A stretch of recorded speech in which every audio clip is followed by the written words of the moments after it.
What up, man? What's good, sir? Chilling. Fucking, I ain't gonna even front, man. I am hung the fuck over. I was gonna see.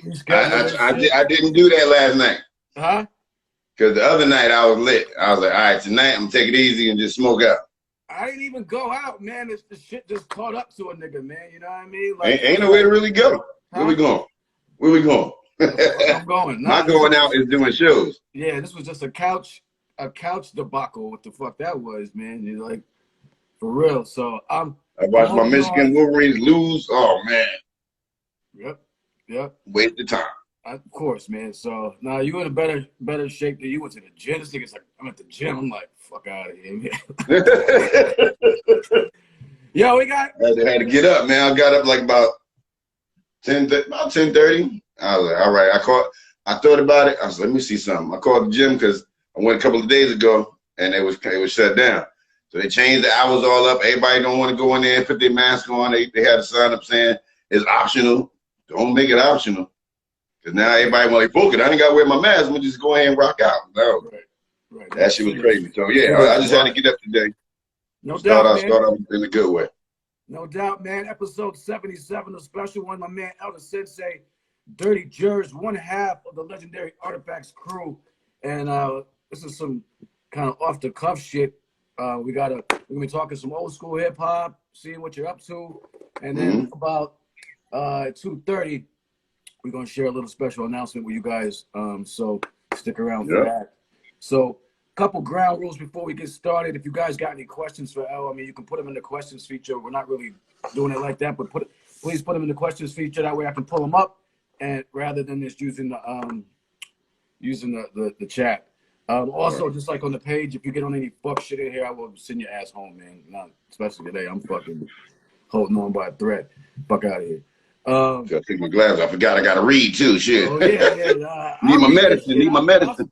I'll screen this shit, man. Fuck out of here. So yeah, man, we just gonna jump around a little bit. We wanted to talk some old school hip hop and shit. But first, man, I wanted to get into a little 2021 recap, like just in terms of for you as an artist, what was the year like? I mean, you know, we still. COVID shit still wild. I mean, but you know, you did some pop-ups and did some things. So how did 21 treat you as an artist? Well, 21 was challenging in the beginning. I will say for everything that happened, musically was good. You know, I went into 21 already knowing it wasn't going to be a lot of shows, wasn't going to be no touring and stuff like that. But sure. I will say, with the pop-up action, that kind of replaces the fact of the promoter and artist relationship, you know, where now, you know, because I believe in the in-store. When we do tours, I don't care if it's in America, even in Europe, in Japan, wherever we go, I make sure that these people know we're in town. Because a lot of the times when we do these tours, you know, people see the flyers, they see we're going to be there, but until they see us talking about it and putting up info and messages as far as video that is happening. With no shows, everybody just deprived. So I was like, let me do these pop-ups. So I call, this is from Chicago to San Diego, LA, everywhere I've been, I just was calling these stores and like, look, I'm gonna be in town. You know, I got a show. Let's do a pop-up before the show. Because a lot of people sometimes don't believe it's happening. So when they see like, oh, damn, he's gonna be at the record store, that means he's actually in town. So they believe that. And that worked out in a good way because it still got people coming outside. You know, it wasn't like you could crowd up the store and fill a bunch of people in there. But for the places that I was, it was inside and outside. Majority of the time I was outside, just like when we was in Detroit. Right. So, you know, I use that as a tool to, you know, keep busy, to still promote the records. You know, sometimes the stores will have the record, and if not, they're willing to buy it. So the music geared that, you know. So I told everybody, 2020, this was early, bro, like March, April. I was like, okay, if anything that we can do is record, you know. So when 2021 came, that's how Solving Cases came out. But me and Jake was working on this before the virus. So that made it more intentional to just like, all right, let's really get this out of the way. And we still was able to shoot videos and stuff like that. So, you know, I was telling everybody in 20, like, get your music together, because 21, you'll be able to release it. And then in 21, keep recording. Because here we go, look, 2022 coming right here now. And that came like that. So all through this year, I was just recording. And we got to shoot a lot of videos, like we shot with Momo. So, you know, I look at 21 as a setup for now, because even though this virus is doing what it's doing, it can't keep us from making music. It's keeping us from being away from people, but it shouldn't keep you away from that equipment and that pen and pad. Or phone. Right. No, that's facts, man. And that's a great way to explain it as far as keeping it going. A lot of, you know, and everybody has been dealing with this pandemic in their own way. You know what I'm saying? Some people, some artists were like, yo, I just need a break from life right now. But, you know, other cats, you know, really took it to heart and said, okay, this is an opportunity to fucking dig in. I mean, I've done that in some of my own projects. Like, word, all right, we in the house. I got no excuses other than to fucking make moves. You know what I'm saying? Right. Everybody was still working from home. So if you got equipment at home and you're able to record and do vocals, there's no way you should be sitting down doing nothing at the crib. Like I can't even sit down 5 minutes without doing something. So word. I'm always trying to do, you know, get busy. And even with like the artwork, I had to get myself a tablet because I've been trying to do that for a minute. And it wasn't because of this NFT stuff either. It's just because, you know, it's a transition when you trying to do artwork with people or give people artwork that's putting your say albums together. It's easier to just hit send than me going to Staples or something like that to scan everything.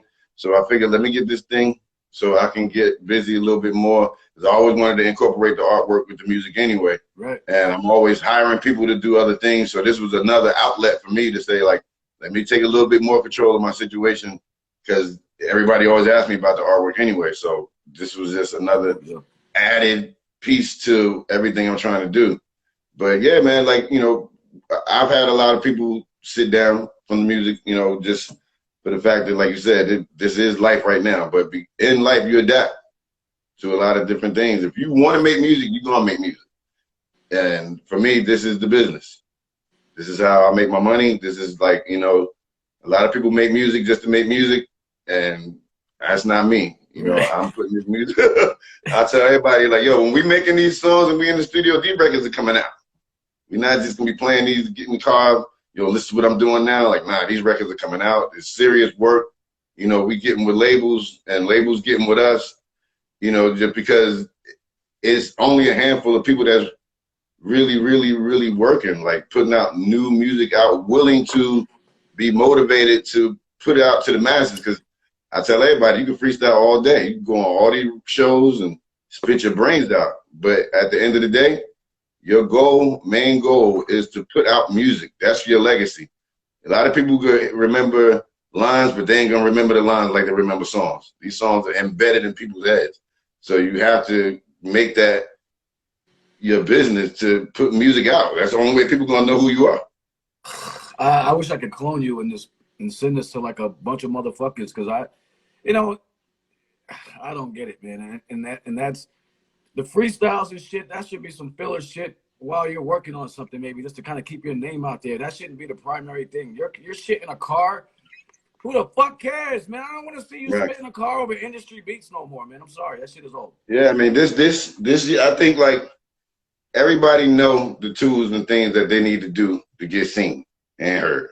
Whether if it's YouTube page, whether it's your live like we doing now, everybody should already know what it is that you got to do. So with that knowledge, now it's like, okay, like, yo, it's millions of labels that's out there that's willing to put music out.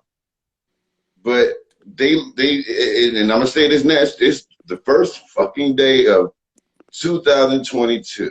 I say this to all artists. When y'all go in these studios and y'all make y'all music, man, make that shit with care. You know what I'm saying? Like, don't just go in there and make these records and just, you know, make sure that they mix right, spend money. Spend money on having it sound right. You know what I'm saying? Because this is who you are as an artist and you putting this music out to these people, you should really, really care about how it sounds, how people gonna feel about it. You know what I'm saying? Like, it's people like me that dice through all these records, and sometimes you ain't got to hear the whole song to understand if they really cared about what they was doing. I tell dudes, go listen to Low End Theory, Midnight Marauders, Mecca and the Soul Brother, and when you listen to Beat Nuts records, Large Professor records, these dudes production-wise was making Primo was trying to make their shit clean and still dirty at the same time, but to appeal to their fan base. Right. And I think with all of the shit that's able to be used right now, everybody all over the place with trying to do different things to promote themselves. I'm like, yo, that's for when you have your project done. Like you said, the freestyle shit. When the label sent us out, we would go on the radio stations and knew this was the part where the freestyle come in. We do the interview, get on the mic, leave. That transition to other radio stations, and then we start talking about where we're gonna be at on tour, when the records are coming out. This is, you know, and it's not enough of that. You know, these records today in 2022 got to be made with love and care. So if y'all want people to fuck with it, you know, you got to give them something that they feel like when they listen to it, like, damn, these motherfuckers was blacking out in the lab. Right. Because you can tell. Right. People care. Because also, man, and I say this all the time, there's too many motherfuckers doing this. Everybody and their mom is rapping right now. And so you're competing with millions, not thousands, millions, and that's a low estimate. Millions of people doing the same shit you're doing. And you got 10 seconds or so, 30 seconds. For me, you got like 30 seconds to catch my attention. Shit better, off the rip, you better come with it, man. Because it's on to the next. Everybody's doing this shit. So, yo, if your shit is sloppy, first of all, like, you just gotta have talent is the minimum. Then you gotta worry about your promotion and shit. Like, it just gotta be good. So at least start there. Right. Shit gotta be good, man. And then they gotta understand too that when you do put it out, there are a lot of people out here that do online promotion and marketing for you that don't cost $500, $800. You can, my man AppRock Blog Love. My man is from Germany. I always tell people when they come to me like, yo, how can I? I'm like, yo, hit him up. And, you know, he'll tell you the details of what you got to do. Right. But I tell him, yo, have your video ready, have your bio ready, because that's what he's going to ask you for. Right. And these are the things that need to be done so dudes can see the bang for their buck when they putting their money toward and investing in themselves. So, you know, like I said, like you said, there's a million dudes that think they can do this, but it's really like, how are you really doing it? And how are you putting it out there to the people to know? Like, you can put your SoundCloud, your Spotify, but it's other shit that you have to do, you know, that goes into play. Absolutely. With putting out all these records. Because, like you said, when me and Tay put out the first record, we were putting out our record amongst the same week as Method Man, Redman, Biggie, right. I mean, like, EPMD. Right. It was crazy. Right. And because we did so much promotion-wise early, went to the West Coast first instead of going to the East Coast. We from the East Coast. Let's go out there. 3 weeks, we was just on every radio station we could possibly be on. So when the record came out, most of our fan base was over there because we was promoting there. We got home to the East Coast. Right. So it's like, now this is all in your own hands, you know, and this is the part that I tell people, like, you got to really put your money to the side and plan this in a way of, like, you paying bills. Like, I gotta pay this dude right here to make this go. And that's the only way your product gonna be seen, because everybody's on their phone, everybody online. So you can have more tools than just YouTube and your IG.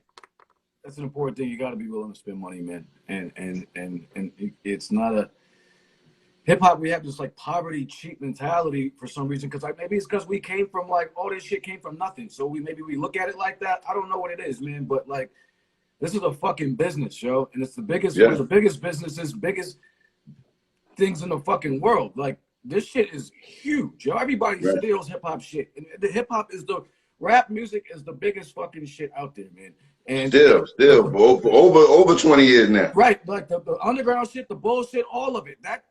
This shit, and so you have to spend some money, man. And you can't just, you're not just gonna do a few freestyles, put your shit on your YouTube and on your SoundCloud, Spotify, and think you're gonna just right. win like that. When I do give dudes some advice, and when they do, like, oh, word, like, I could have did it like that. Like, yo, listen, it don't cost a lot of money to do all this stuff. You know, it's just you have to mentally, you know, prepare yourself to understand that it's a process and a cycle with putting out these records to where, like, you can really make it easier for yourself.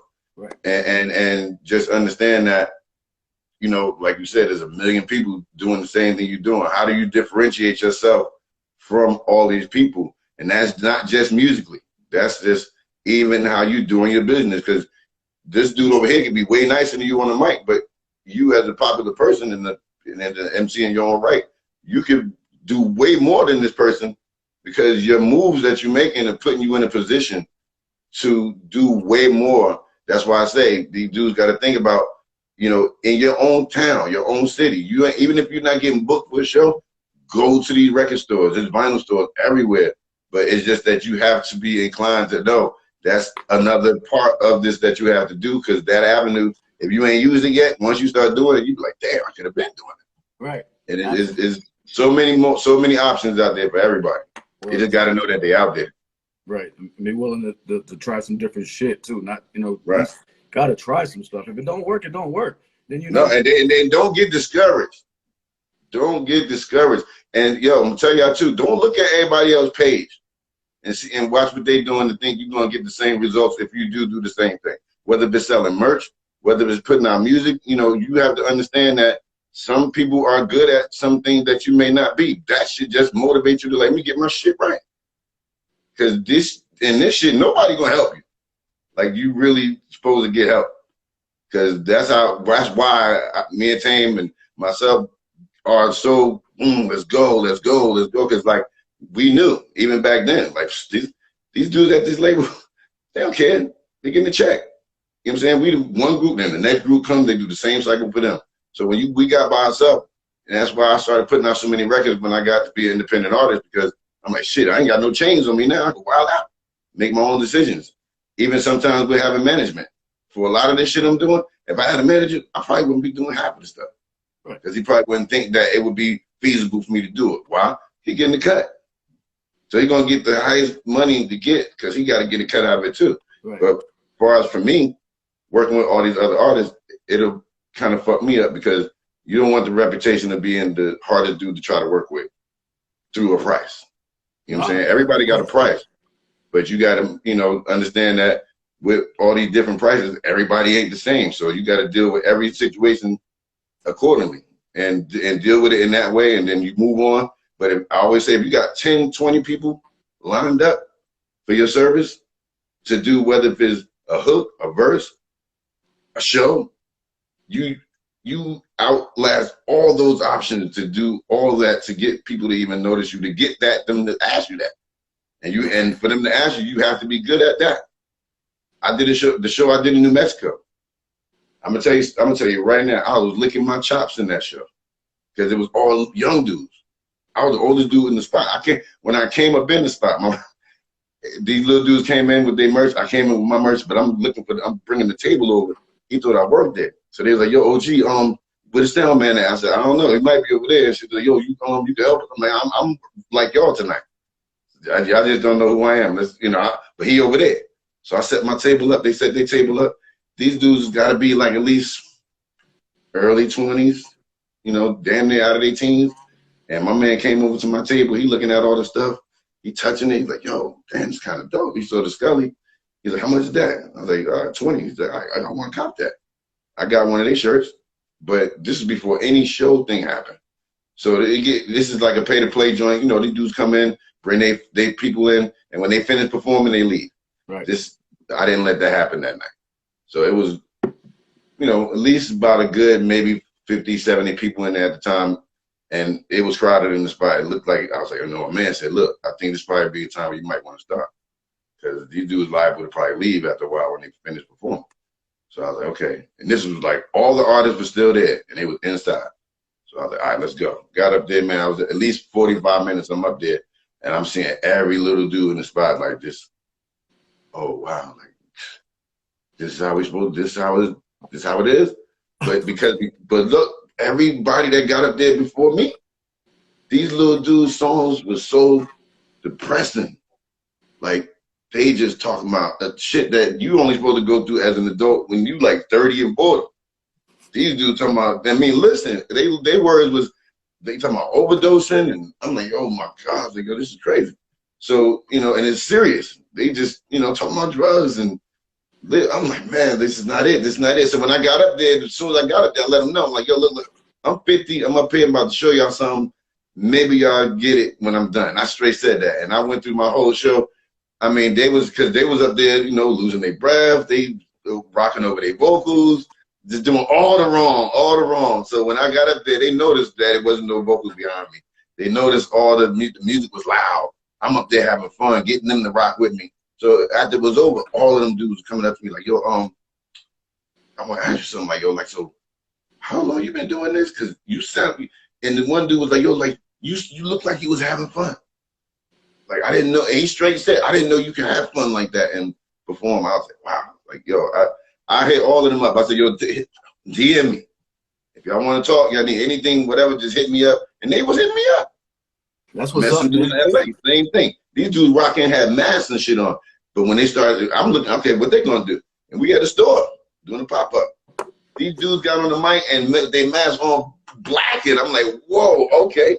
I didn't expect that. The whole time they were talking to me. This is their thing with their mask on. I gave them all the props I could give them because literally they was dope. I didn't expect none of that. And I got their info. I told them, y'all need something from me. I do this all the time. Y'all need something from me? Y'all need a verse? Get at me. Because that is the shit I'm talking about.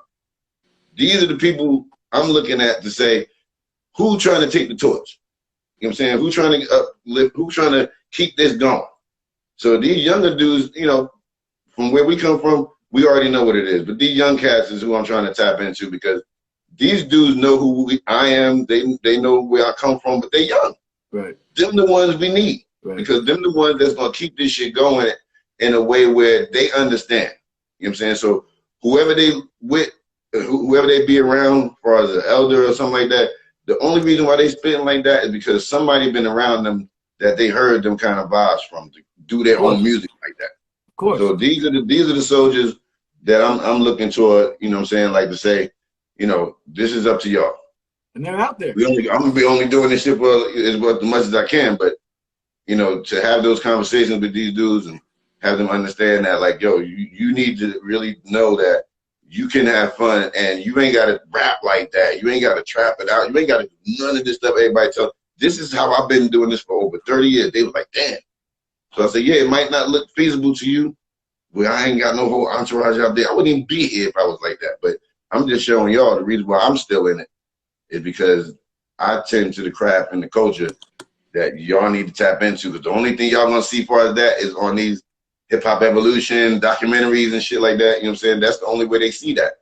Until they encounter somebody like me that's from that time, that's still doing that formula today. Right. And because they not exposed to it all the time, the whole show, they was like, damn, this is what they was bugging. I was surprised too. Right. Because I don't get a chance to, you know, see if they're gonna give me a chance. Right. As far as that age bracket. Yeah. They liked it. That's dope. Now that's what's up, man. Salute for, like, you know, taking that responsibility on. You know, we all probably should have done it a lot sooner, to be honest with you. Mm-hmm. But that's the best. I always feel like that's the bridge where we at, where the young cats don't want to fuck with us because they think we don't want to fuck with them. Right. But I'm like, no, because for me, this shit is more worldwide. So when you go to Europe, it's a younger crowd that come to these shows. And they know how old we are. They look at the back of these records and they see the years when we came out. Right. So they know this OG status coming through. But when they hear us, when they hear me rhyming, they're like, damn, he don't sound like old man. You know what I'm saying? I don't know what that's supposed to sound like either. Flow change, whatever go down. When you go in age, you go up. The rock musicians do it, and they still pack 50, 60,000 stadiums. They get bigger as they hip hop's doing this shit. Whereas you get older, it's like you're supposed to be whack. Yo, this ain't football, nigga. You ain't tearing no ACL spitting. You know what I'm saying? As long as you got your mental faculties and your ability to create and your creativity, like, what the fuck is the problem? You should be able to do this until you can't fucking think no more. Right. Like, that shit kills me, yo. Like, but whatever. Yo, let's get into want to get into this music a little bit. I wanted to talk about. I've always said that like the '90s, '80s, and '90s, particularly the '90s, it was very competitive. We know as far as this rap shit goes, and for various reasons, a lot of dope motherfuckers didn't make it out of the '90s, but that were like with rap circles around motherfuckers. Right, you know right, what I'm right. saying? And so I wanted to talk about who are some of those cats to you that didn't quite blow up, you know what I'm saying? But they had the lyrical, you know, it could be, you know, the record fuckery was good, the label fuckery was heavy, obviously, with a lot of cats, people signing some shitty deals. I always look at it, man. Niggas went to jail, niggas died. Right. Label fuckery, those are like three big reasons that, and drugs, four big reasons where shit kind of went. And sometimes it's bad luck. So who were some of the cats that didn't make it out? That were like fierce? I always separate the music when you talk about like major label compared to because I've been in both worlds. When being on a major and being an underground artist, it was always a struggle because it was always a tightrope you was walking to please this label and not fuck up what you done did up to the point like where you built your fan base to where it's at. When you give what you first got to understand it, but a lot of these dudes that was getting signed in the '90s was off the street. You know what I'm saying? Off the block, out of high school. A lot of us, like, yo, like me and Tame got our deal, we was like 22, 23. So when you talk about all of us from that era, was either like a lot of dudes was like toe on the block, toe on the label. And this is where you talk about dudes that was owning the labels that was working with the bigger label. So they coming off having the off the block mentality, and these label dudes know that. But as time went on, dudes got smart and started understanding and reading books and knowing that there's a lot of money involved.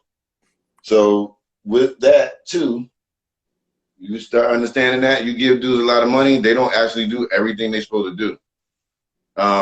So without saying too many artist names, I think that was a lot of cats from the '90s. But with that too was the separation where a lot of the major labels that were signing underground artists, whether if it was Priority, Atlantic, even when we went there, I already knew because of the history of Atlantic Records with artists that's hip hop wise, whether it be K Solo, MC Light, the best rappers, Trey G, the best dudes you knew that went to these places. They didn't know how to do what we needed them to do. And we didn't know how to ask them how to do it because they was in charge.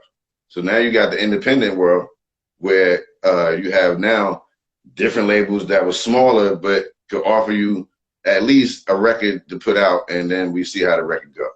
So this was a lot of like the Land Speeds and Fat Beats and Raucous early years, you know, making records. You know, there's a lot of labels that was, you know, and even, you know, Up Above Records, a lot of records, you know, but Fat Beats was always the major label to put out music like that. So every time I went in Fat Beats and I see, like, I know if my man Acrobatic had a deal, I'm looking at his record, I know he's super nice.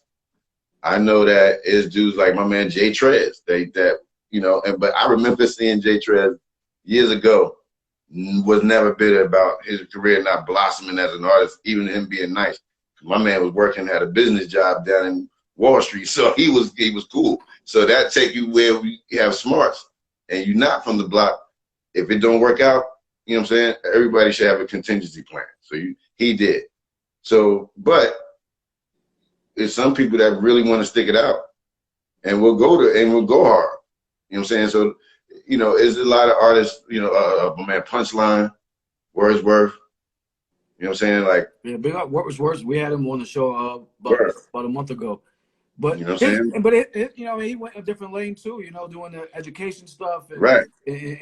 And still, and he has because of that, he has the freedom to put out whatever the fuck he wants. Like, and write books and everything.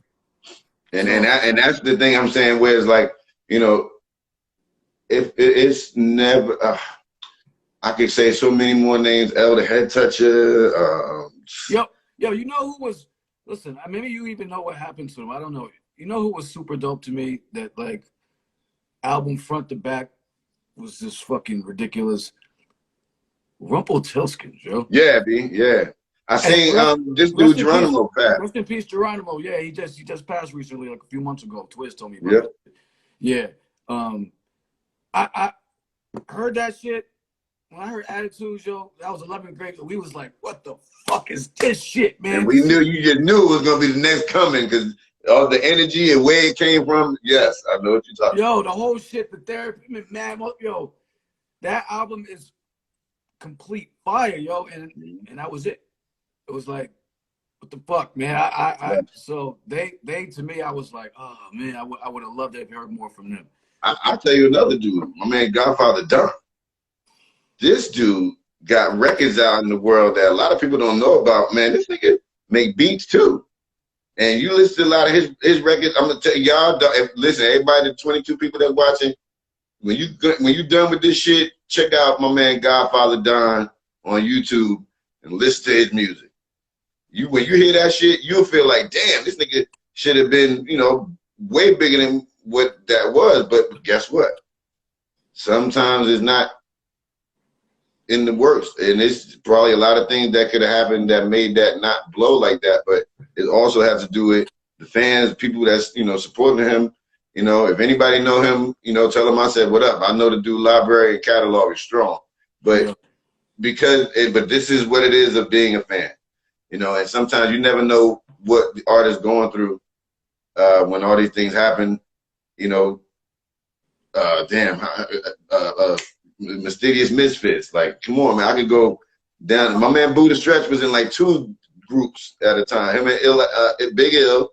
He had the Wise Guys, and he was in the Mop Tops and big up Peter Paul. Stretch. Big up to my man. Word. Big up to my man Rubber Band. No doubt. Big up Marquess. Yeah. Forgot about the Misfits. I mean, somebody said hard to obtain. Yeah. Hell yeah. That's my Long Island family. You know what I'm saying? Like, Trends of because culture. yes, Trends of Culture, exactly. And if people don't know, my man from Trends of Culture, that was the bigger dude. I can't remember his name right now. He wound up being an actor. Now we talking about things that you do when you shit don't work. My man, remember that show Cuts with Marcus? They had it was like a barbershop. Oh yeah. And so and then I find out that Shanice Wilson is his cousin. So when she's telling me about him, I'm like, yo, tell dude I said what's up, because she had no idea that he was off and on and Valley of the Skin. So she's like, word, my cousin doing that? Didn't know that shit? No. So I put her on to some shit. So that was crazy. Me and Jay Sands was talking to her. So when I saw stuff like that, I like see.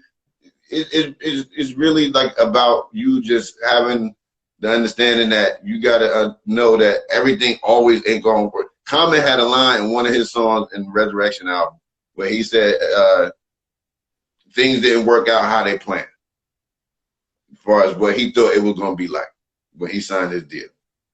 This is for all of us. This is for whether you're an independent artist or a major artist. You don't know how this shit gonna work. It's really how you wanted to play out on your own. Even after getting off a major, I was like, damn, I can either go back to work. That's why on the song with me and Sadat on the job on that XL album, that whole verse I said was true. I went to go to a job interview. Dude looked at my application, and he's looking at me saying Europe and London and da da da da. So he's like, bringing me in the room. He's like, so what is all this London and Denmark, Amsterdam I'm seeing on the application? He's like, well, I told him what I was doing. He was online looking at this like 98. He go online, he see all this shit, and he's like, yo, he just broke out of his business talk. Like, look, all this shit I see right here, I don't think I could offer you like this London, Amsterdam, whatever you was doing that, you need to leave here and go keep doing that. That was 99. I hit up my man Matt Fingers, like, yo, remember when you used to be up at the studio all the time? Talking about you want if I get off the label, you want to do a record? Do that shit still stand? He was like, yeah. I said, all right. And that's when Frontline came out. And I just figured, like, in order to make this work, because I didn't want to be like how, one of the artists that was there and then didn't, I wanted to prove that from the beginning I said that I would never compromise my sound for any person or label, no matter what was offered, because then I'm not being myself. I'm not being this person that I want to be as an artist. Because, you know, we watch Unsung and you see how that shit go. By the end of these episodes, that's not going to happen. So I'm always going to put my foot forward to say, you know, we can either fold up and have all the people that followed you up to this point feel just like, you know, these people support. You know what I'm saying? Like, no matter what level you on. And you don't want to, I don't never want to disappoint my fans to think that they'll feel like I'm that discouraged where I won't put out no music at all. You know, all this stuff I did up to this point can't lead to just like, I know I'm done. No, because it's like you said, this is not a job that I do that's physical labor. I'm not standing in the Amazon line and, you know, putting shit up and tossing boxes and, you know, that's physical labor. Right. When you doing this and you using your mental thoughts, I always tell people like, yo, we get paid to use our thoughts. But as you can see, the thoughts gotta be to a point where you want people to spend bread and take money out of their pocket that they hard work money, you know what I'm saying? Like, and you gotta convince these people why they should buy it. What? And Why if they support you, they support you though, and they know your track record, and they feel like, you know, what they gonna get. This was like how EPMD made records. Half the time, you ain't know what they were gonna come with every day. When they came with the record, you already kind of knew what they expect. So like So What You're Saying came out and they got DJ Scratch now, you was like, oh shit, damn, this shit went way further because you waiting. What's the title gonna be? It's gonna have business in it again. So a lot of shit tied into all of that. So this is the shit that you got to think about as an artist for every release you put out. Yep. Yo, I don't think I've ever asked you this question. Well, actually, before we do that, because I want to, let's drop our little announcement, and then we'll get back into this a little bit. So, we're a little past halfway through the show. So, I don't know how this came together. You were sending me some joints, here and there, because you saw some of those. I can tell you real easy. Yeah, what up, man? Tell us the background. Let's go. All right, so I watched him put up a lot of videos, and when I see the older ones come up, I'm like, wow, what made him think about that one? But then, because I know you a dancer, I dance too. A lot of people would never see me do it. I ain't, you know, one day probably when I'm real drunk, I probably do it. But I know you vibe out to the beats as far as for dancing. So when I seen stuff you put up, that's when I'll be like, yo, look, that's when, and then too, when I sent you the All City joint, I like, yo, play that one, see what people think. And I saw the response. I was like, oh, okay. So there's a lot of shit out there that people don't know, either had a video or was you know, or was even seen. So, you know, with that, I was like, you know, that's when I hit you up and we got to talking. And then you said, yo, why don't you just, you know, then I'll let you take that part. Right. Yeah. So then it was cool. We said, who was it? I don't even know if Wifey came up with that idea, but it was like, yo, let's, well, first and foremost, I want to give a big shout out to our CTC think tank, who they first helped promo our shit. But they provide a lot of content for us, and I don't really pump them publicly because I don't want people doing the same shit we're doing. But but they're huge in terms of videos, because I can't remember everything. People think I remember everything. I can't keep. There's only so much shit. I forget shit, and also. Like you said, there's certain things that had videos that people might not have known about. It might have been out for like 2 weeks or something. Mm-hmm. Sometimes videos are on YouTube for a minute, then they're off, then they're back on again. Somebody else put them on. So, so I wanted to shout them out for that, because it's not always me. But yeah, I definitely like the more obscure shit, because there was some dope shit. I did the 85 South shit. Fucking y'all. Right. Yeah. So then we came up with the idea to say, okay, yo, why don't you just once a week, we'll do a thing where you give us some weekly picks. And so we're going to do this starting next week. We're going to be, wait, did we say next week? Yeah, no, I think we're starting it Thursday. Yeah, we start on Throwback Thursday, because you already sent me to. So, so starting this Thursday, we're going to be doing Elder Sensei's Pick of the Weeks.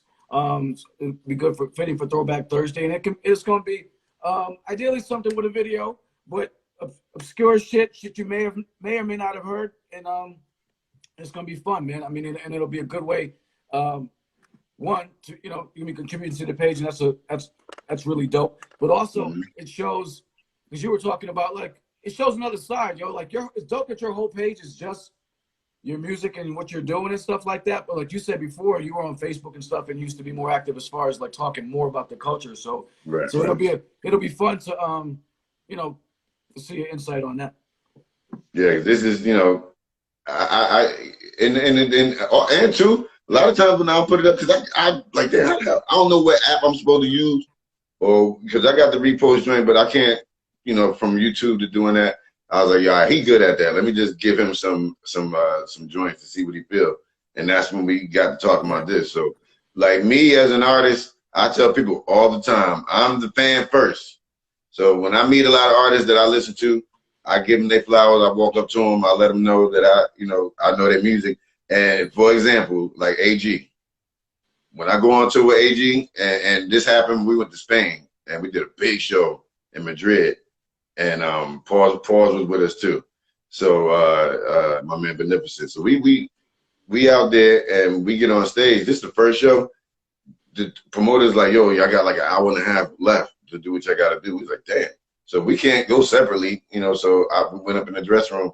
One of my bags was missing from the airport, was all my clothes, but my merch was there. So I was like, hey, give me one of your shirts. And I gave him an artifact shirt. So we came out and Chaos was like, how we gonna do this? We just did the whole show together, just song for song, sometimes 2 songs for him, sometimes 2 for me.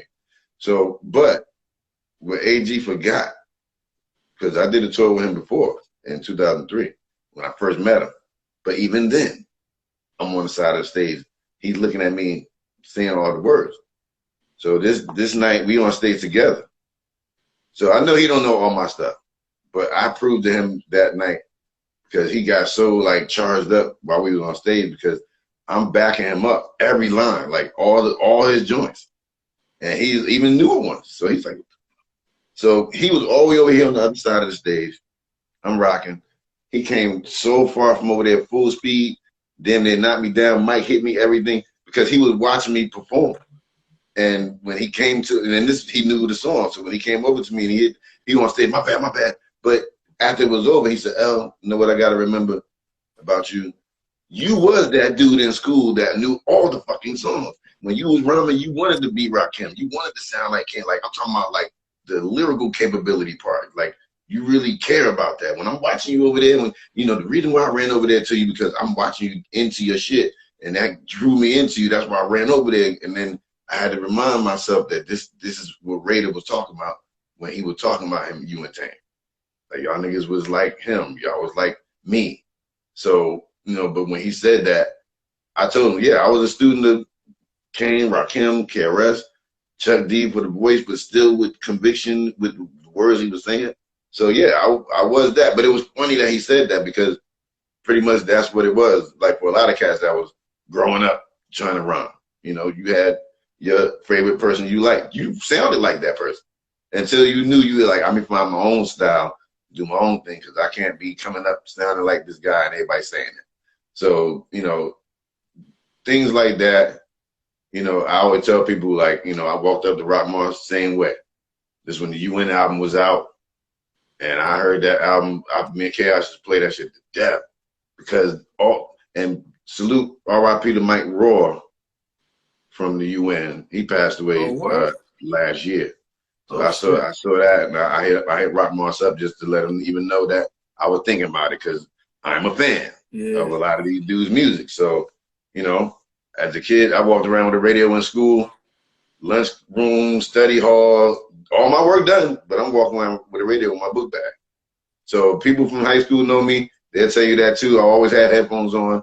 So, I'm he was a like that. fan. He was like that nigga in Heathcliff with the fucking what was his name? Wordsworth. With the Walkman and shit. And that was Wordsworth, because he had the headphones on. Yeah. But here's the thing. I appreciate you sharing that, because a lot of artists, at least from our era, act like they can't appreciate nobody's work. You know what I'm saying? And Yes. it's kind of weird because we all started out as fans, whether we want to admit it or not. All you MCs started out as fans. Like, Right. you didn't start out as an MC. I mean, you something grabbed you. You know what I'm saying? And I'm But glad that's why we do songs together. That's why dudes have features. You don't have features because you don't rock with the nigga. You doing the song with him because you're a fan of the dude. Right. So that's in a way a compliment to say that's today how they say I'm a fan of you. Can you do a song with me? And these dudes got money to pay for it. So like, you know, that's in a form of them giving flowers too. But I always look at that when you look at other MCs that you like, it's time to form Voltron. You know what I'm saying? Like you only play with them is like you in the playground. When you don't know kids, you know some dudes in the playground, some of them you don't know. But you could be watching them playing right there, like he was late to play. You know what I'm saying? But you only doing that no different than LeBron and the big three, or everybody had their big three, Ray Allen, Garnett. You know what I'm saying? So it's like you only rock with people because you're gonna get greatness out of it. So when you're a fan of somebody, you know you should really show it. You know, and I think a lot of times more today than back in the day, a lot more people were doing songs together that you wouldn't thought would do songs. Right. And you see them in the room together, you know, and doing the song in the studio where you see the chemistry. I like that. No, that's dope. Yo, was there a moment for you as far as the rap shit goes? Because I appreciate you sharing some of like your, you know, some of the legends that you fucked with. Was there a moment for you though, like an aha moment that made you like say, yeah, I want to do this shit? Like, because I think, you know, for all of us, you know, we're similar, close to the same age. I mean, we all rhymed, lunch table shit. Everybody did this. We just did it because that's just what we did, right? It wasn't no, I'm gonna go out and do some hip hop today. We did it. So, but then some people did some people stuck with certain elements. Some people stopped doing it, whatever. So, but we all did it. But what was the moment for you, or was there a moment for you that was like, yo, I gotta fucking do this shit, man? Like, I mean, just growing up as a hip hop dude, you know what I'm saying? Like I did everything. I was B-boy first, and then I got into the graffiti. Even if I didn't go out and hit a bunch of walls, I got the bug instantly when I saw it. You pick up DJing, you know, you become a pupil of this. So when I, you know, listening to the radio, hearing Big Daddy Kane and hearing Red Alert and them play all these different songs, I knew at some point, this is the funny part though, at some point when I knew I wanted to do it, I just was like, how do you do this? Like, you know, so you just sit down and the paper sitting there, like what is supposed to happen? Like, where the words gonna come from? And so I felt like, let me just keep listening to all these different people and try to figure out my own way to do the words and how I'm gonna say it. Because you listen, and in the first part is listening to your voice. Because you know, when you was little, you had a little tape recorder, and you had the cassette in there. You play with that shit, and you hear your voice, you sound funny. Right. So I had to get used to that part. Like, damn, I don't want to sound like that. So I had to figure that part out. So when in school though, I went to East Orange High School, and Naughty by Nature went to the school as well, and they was a grade ahead of me. And I watched these dudes walk through the school hallways already into the shit. You know what I'm saying? 'Cause where I lived at, it was a lot of MCs. My man Mike C, dude named Maceo, my man Buddha Black. A lot of dudes in the neighborhood. You like neighborhood. Buddha was in the neighborhood, and we had places that we could perform at where you saw these dudes in the neighborhood on stage. You know, and when I saw Treach and them in school, these dudes was ready. You know what I'm saying? And I saw this. I saw them. KG had the fade, you know, when they had their first record, Scuffing Those Knees. And I just to see the record in the record store because I knew them. And I saw, even if I didn't know them, I saw them. I was like, damn. You know, I'm like, they could do that. But it wasn't the same for me. You know what I'm saying? We saw everybody in the school. I didn't start letting people know I was rhyming until like my junior year.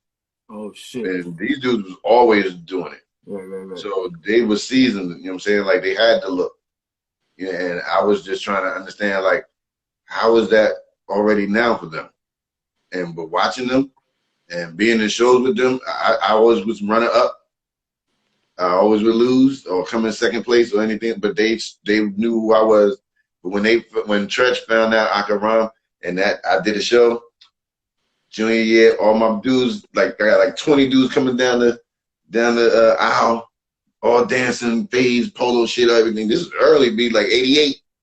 Shit. And he when I'm on stage rocking, everybody in the school like, oh shit, Elliot be rhyming. Oh wow, okay. So, but I saw Treach get out his seat, and he went and got to the front of the stage, and he turned around. I'm up here performing. He's like this, and look, he ain't gonna remember this, but next day he saw me in the hallway. He was like, "Yo, I didn't know you rhyme." I'm like, no, I'm the only one in school that be rhyming. I was like, yeah, so that means we got a battle. Oh, what? It's in front of the lunchroom, and my man is at the table waiting for, and he's standing there looking at all this happen. He's like, okay, so, and then he was like, all right. I was like, we're gonna do it. And this is like everybody's inside the cafeteria. We didn't even go in there. So there's one person here. He's like, so, and he said, nah, we're gonna do it somewhere else. Not. We gotta let everybody know we're gonna do it. It never happened, but my man at the table like, nah, do it now, right here, right now. So like, that just showed me that he recognized my skill and whatever I was trying to do at the time. But he didn't want to lose though. Nah, but see, because nobody knew I could rhyme anyway. So like, it wasn't something where it was like a broadcast thing where he was like, yo, we're gonna make this known. But because he caught me in the hallway, he just told me like, I saw you last night. Why y'all ain't never do it? I don't, but see, this is the thing. We always had shows in the neighborhood. So there's a club called Club 88, and we all would go there. So like, you know, it was everybody there. And we wouldn't, these things were not things where we would battle MC-wise. It would be through the show. Right. Because the whole neighborhood was at the show. So that's how you got your recognition. Right. And then when I got with Tame, it changed a whole lot more because they were like, oh, damn, now you got a partner. So then, you know, but to see them succeed, even after I left school and went to work, and I came home from work, and I see this OPP shit on TV, I was like, what is that? Oh, wait a minute. Hey, that's Treach. That's Benny. That's, oh, wow. And it's different. And the shit was like, it was on the box. I was like, whoa, like, yo, that is what made me, and Tame want to become like, let's get, because look, you got to understand, Redman already signed it out. Naughty, Lords of the Underground was coming. So, you know, we knew, we was like the last ones of this caliber of people I'm talking about to actually get a deal. And then came the Outs and Rod Digger and all of them. So like, for me, that energy, seeing them doing all that shit, and then to have a record out, go away, and then come back and make bigger records, and this was who they was in the neighborhood. So it was really real. So like, I was like, damn, man. And then that's why me and Tame came the way we came, because we was coming from a culture side of hip hop from Jersey, where we didn't want to, we all sound different anyway. But where we came from for our release was where people was like, yo, yeah, that is them dude. Tame is a graffiti, Tame L. So it was not a fluke, but it was like they ain't doing something different. This was really who we all was. It was. That's right, dope. right. That's dope. And Chino XL did say, he's like, yeah, he said Treach is East Orange royalty. So I get it.